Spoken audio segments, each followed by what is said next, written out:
मेरे प्यारे बच्चों, हम लोगों ने कल कुछ त्रिकोणमितीय अनुपातों के प्रयोग के बारे में सीखा था। अभी हम उसका बेसिक ही सीख रहे हैं कि किस तरीके से जो प्रश्न आएंगे उनको हम लोग सॉल्व करेंगे। तो ऐसा है कि कल हम लोगों ने सीखा था, अगर आपको उन्नयन कोण ज्ञात करना हो तो किन किन त्रिकोणमितीय अनुपातों का प्रयोग कर सकते हैं। परसों यही सीखा था कि अगर उन्नयन कोण दे रखा हो तो कौन कौन से त्रिकोणमितीय अनुपातों का प्रयोग कर सकते हैं। इस सेक्शन में आप लोग ये सीखेंगे कि अगर आपको उन्नयन कोण दिया हो और एक भुजा दी हो और आपको तीसरी समकोण त्रिभुज की भुजा ज्ञात करनी हो तो किस किस अनुपात का प्रयोग करेंगे। तो अगर मान लीजिए इसकी भी तीन स्थितियां बनेगी, या तो लंब दे रखा होगा, या कर्ण दे रखा होगा, या आधार दे रखा होगा।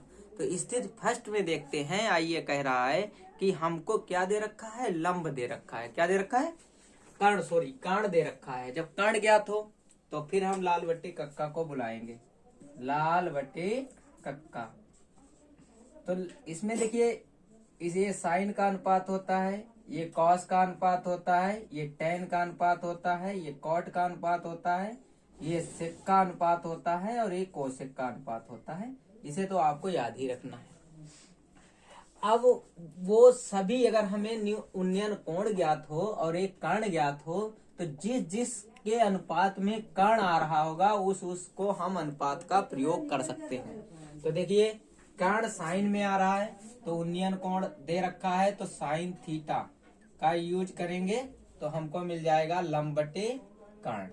तो हमें लंब मिल जाएगी क्योंकि थीटा की उन्नयन कोण की का मान रख दिया करेंगे और कर्ण का मान रख दिया करेंगे तो हमें ये लंब का मान इसमें मिल जाएगा। इसी तरीके से अगर साइन थीटा, उसके बाद कर्ण किस में होता है, कॉस में भी होता है। तो कॉस थीटा में कर्ण होता है तो कॉस थीटा बराबर हो जाएगा आधार बटे कर्ण। तो हमें आधार इस अनुपात से हमको आधार पता चल जाएगी। देखिए, tan थीटा वाले में मतलब थीटा tan के साथ अनुपात निकालेंगे तो उसमें लंब बटे आधार है और लंब ना दिया है ना आधार दिया है, तो हम इस अनुपात का प्रयोग नहीं करेंगे। tan की बात करें तो tan थीटा नहीं प्रयोग करेंगे इसमें। साइन का अपोजिट होता है कोसेक, तो कोसेक में भी कर्ण है तो कोसेक से भी हम मान निकाल सकते हैं लंब का। तो ये हो जाएगा कर्ण अपान लंब हो जाएगा। इसी तरीके से कोसेक थीटा हो गया। कोसेक के बाद कॉस का अपोजिट, इसमें भी कर्ण है कर्ण, तो इसको हम सेक थीटा का भी प्रयोग कर लेंगे। तो सेक थीटा बराबर भी होता है कर्ण बटे आधार। अगर हमें कर्ण दिया होगा तो हमको आधार और लंब ही तो ज्ञात करना पड़ेगा।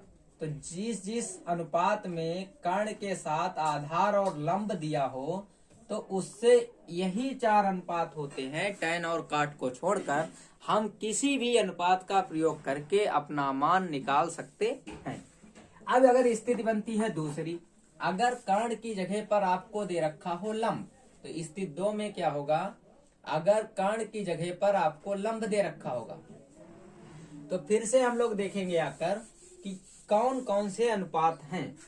तो लंब किस किस अनुपात में दे रखा है। देखिए, साइन में लंब दे रखा है और tan में लंब दे रखा है। इसमें कॉस और सेक दोनों छूट जाएंगे, तो इसलिए जब लंब दिया हो और आपको तीसरी कोई भुजा निकालनी हो तो इन अनुपातों का प्रयोग करेंगे। उन्नयन कोण दिया हो तो साइन थीटा बराबर हो जाएगा लंब बटे कर्ण। उसके बाद कोसेक थीटा बराबर हो जाएगा कर्ण बटे लंब।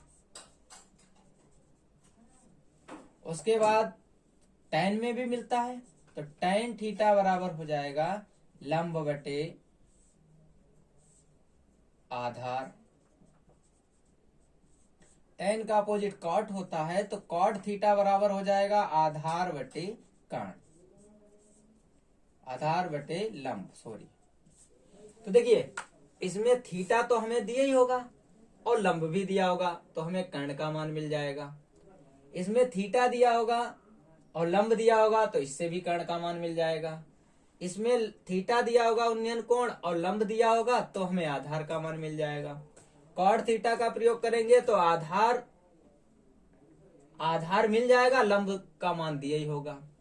ये दूसरी स्थिति में sine theta, cosec theta, tan theta और कॉट थीटा में से किसी का भी प्रयोग करके हम अगर कर्ण का मान चाहिए हो तो साइन थीटा और कोसेक थीटा का यूज करेंगे, अगर टेन का चाहिए हो, वो आधार का चाहिए हो, तो आधार के लिए टेन और काट का प्रयोग करेंगे। देखिए एक भुजा दे रखी होती है, दो भुजाएं हमें फाइंड करनी होती हैं, दो भुजाओं के लिए दो दो अनुपात यूज कर सकते हैं। एक तीसरी स्थिति और बन जाएगी। तीसरी स्थिति जब बनेगी जब आपको आधार दे रखा हो। ये तीसरी स्थिति बन जाएगी जब आपका आधार दिया हो। अगर बच्चों आधार दिया हो और उन्नयन कोण दिया हो तो आधार किस किस अनुपात में देखो आ रहा है, एक तो इस वाले में आ रहा है टेन वाले में, टेन और कॉट में, और एक आ रहा है कॉस और सेक में, तो यही वाले लिखे जाएंगे। मतलब कॉस थीटा उन्नयन लिखेंगे तो ये आ जाएगा आधार बटे कर्ण, तो इससे हमें कर्ण का मान मिल जाएगा। कॉस थीटा का उल्टा होता है सेक थीटा, तो ये हो जाएगा कर्ण बटे आधार, तो इससे हमको कर्ण की वैल्यू मिल जाएगी। उसके बाद होता है टेन थीटा, तो टेन थीटा में आएगा लंब बटे आधार, तो इससे हमें लंब का मान मिल जाएगा। और उसके बाद आता है कॉट थीटा, कॉट थीटा में आधार बटे लंब आ जाएगा।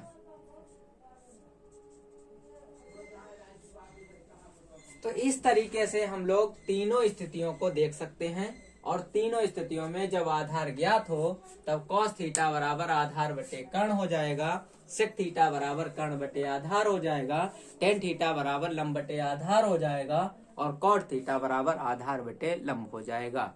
तो अगर हम कोई उन्नयन कोण दे रखा हो और एक भुजा दे रखी हो तो तीसरी भुजा ज्ञात करने के लिए इन 6 त्रिकोणमितीय अनुपातों में से किसी भी अनुपात का लाल बटे कक्का के अनुसार यूज कर सकते हैं और प्रश्नों को लगा सकते हैं। तो आइए हम लोग क्या करते हैं, एक प्रश्न को देखते हैं इसी का, और फिर आपको समझ में आ जाएगा कि कैसे प्रश्न को लगाते हैं। देखिए इस प्रश्न में आपसे कह रहा है कि एक 40 मीटर लंबी डोरी से बंधी पतंग उड़ रही है। तो एक पतंग है, मान लीजिए इस टाइप की, ये यहाँ पर उड़ रही है, और इसकी जो डोरी है वो 40 मीटर लंबी है।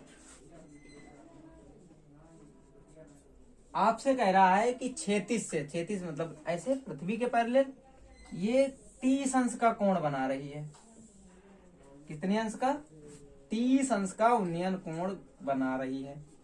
आपसे कह रहा है कि पतंग की ऊर्ध्वाधर ऊंचाई ये आपको ज्ञात करनी है।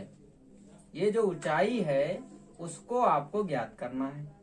देखो त्रिभुज बन गया, ऊंचाई है आपकी, इसमें कहलाएगी लंब, और इसमें आपको दिया है कर्ण। तो अभी आपको बताया जब कर्ण दिया हो और उन्नयन कोण दिया हो तो कौन सा अनुपात लगा सकते हैं, तो लाल बटे कक्का को बुला लो।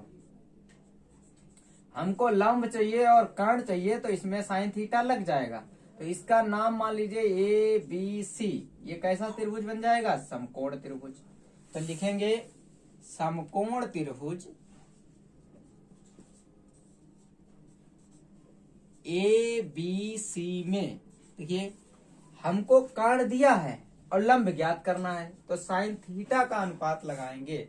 साइन थीटा बराबर होता है लंब बटे कर्ण। तो साइन थीटा की वैल्यू जो उन्नयन कोण है वो 30 डिग्री का है, कह रहा 36 से 30 डिग्री का कोण बना रहा है। तो यहाँ पर हम लोग क्या करेंगे, साइन 30 डिग्री का मान डाल देंगे। लंब का मान हमको पता नहीं, उसी को ऊंचाई कहते हैं, कितनी ऊंचाई पर उड़ रही है पतंग को ऊर्ध्वाधर। तो कर्ण की वैल्यू हमको दी है 40 मीटर। अब देखिए साइन 30 का जो मान होता है वो 1/2 होता है। ये सारणी में आपको बताया था कि साइन 30 का मान जो है वो 1/2 होता है। तो ये आ गया h बराबर h/40। अगर ये 40 बटे में है तो इधर काहे में चला जाएगा, गुणे में चला जाएगा, बराबर h। तो ये बचेगा 20। तो h बराबर ये आ जाएगा 20 मीटर। तो जो पतंग की ऊंचाई है वो ऊर्ध्वाधर दिशा में 20 मीटर पर उड़ रही है। तो इस तरीके से अगर हमको कोण दिया होगा और कोई भी भुजा दी होगी लाल बट्टी कक्का के अनुसार हम उसमें अनुपात अपना सेट बैठाएंगे और प्रश्न को बड़ी आसानी से सॉल्व कर लेंगे।